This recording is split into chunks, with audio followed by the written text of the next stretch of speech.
Criminal Procedure Identification Bill 2022, which was passed by Parliament on April 22, became an act now as Criminal Procedure Identification Act of 2022. It replaces the Identification of Prisoners Act 1920. This act is mainly about the data collection such as fingerprints, photos, etc. from a criminal so that we can save this data for the later use. This 1920 Act authorized police officers to take measurements such as fingerprints and footprints of people convicted, arrested, or facing trial in criminal cases. Magistrate is also an authorized person under this act, but the recorded data must be destroyed if a person is acquitted or discharged. Now the act has replaced this act of 1920, so let us discuss about the new act. As per the new act, the data can be collected from convicted persons, from persons arrested for any offense, from any other person to aid an investigation, or the person who are held under the preventive detention law. And the person who are responsible for collection of data are police, prison officers, and the magistrate. In case of police officers, it is officer in charge of police station or officer in the rank of head constable and above. But earlier it was only SHO. SHO means the station house officer. Now the scope has increased.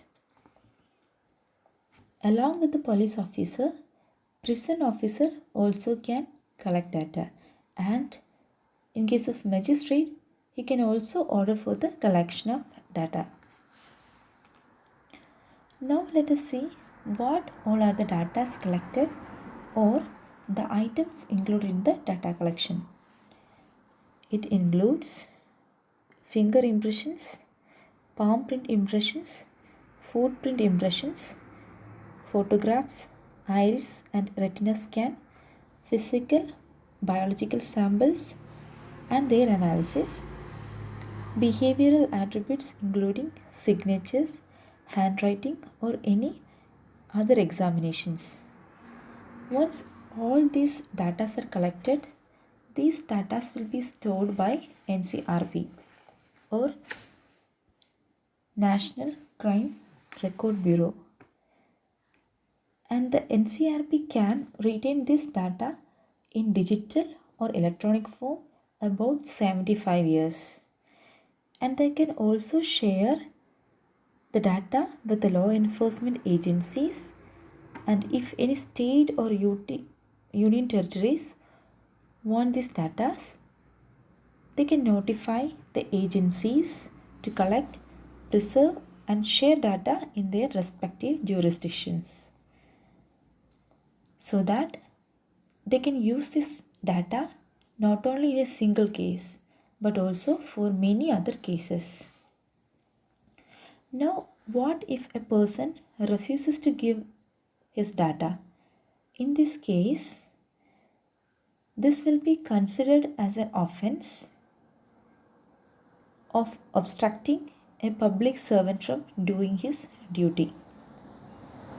But there is an exception to this. If an arrested person not accused of an offense against a woman or child may refuse the taking of sample. So that is an exception. An arrested person not accused of an offense against a woman or child, in that case he can refuse to take samples.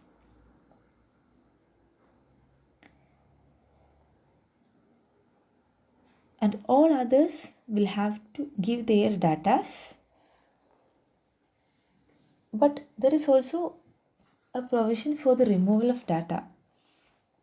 In case of a person who is not been previously convicted for any offense, but his data are collected as per the Act and is acquitted without trial by the court, then all collected data of his will be removed.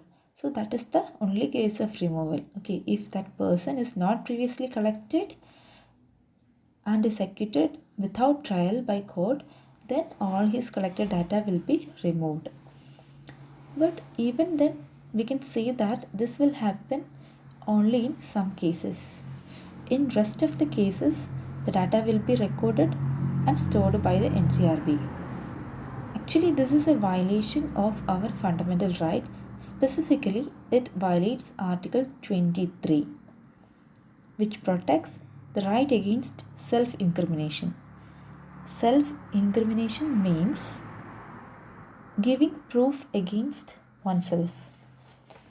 For example, if I have committed a crime and police arrested me, they forced me to give evidence and I did out of fear, then it's called self-incrimination. And the Constitution provides protection to me against self-incrimination under Article 23. I am not supposed to give any evidences against me. It is the police job to find evidence and to prove the crime. But this Criminal Procedure Identification Act violates this right, and the collection of physical data will be like self-incrimination only and thus violate Article 23. Another important problem of this act is with the phrase biological sample. It is not elaborated properly in the act. So in the future they can also collect DNA samples citing this. Again, it also violates right to privacy as the data collected by NCRB can be shared with the states and other agencies without consent of the person. Though it has many problems, equally it has some positive side also. This can prevent acquittal due to poor evidence, as most of the cases are acquitted due to poor evidence.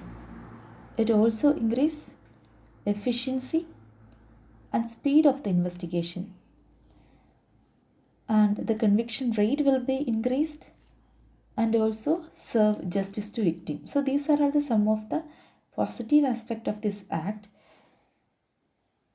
So we can see that if this act is used properly, it will be very good for the investigation process and justice will be delivered fast. But if it is misused, definitely it will cause problem for the common people or the public. So that's all about this topic. Thank you.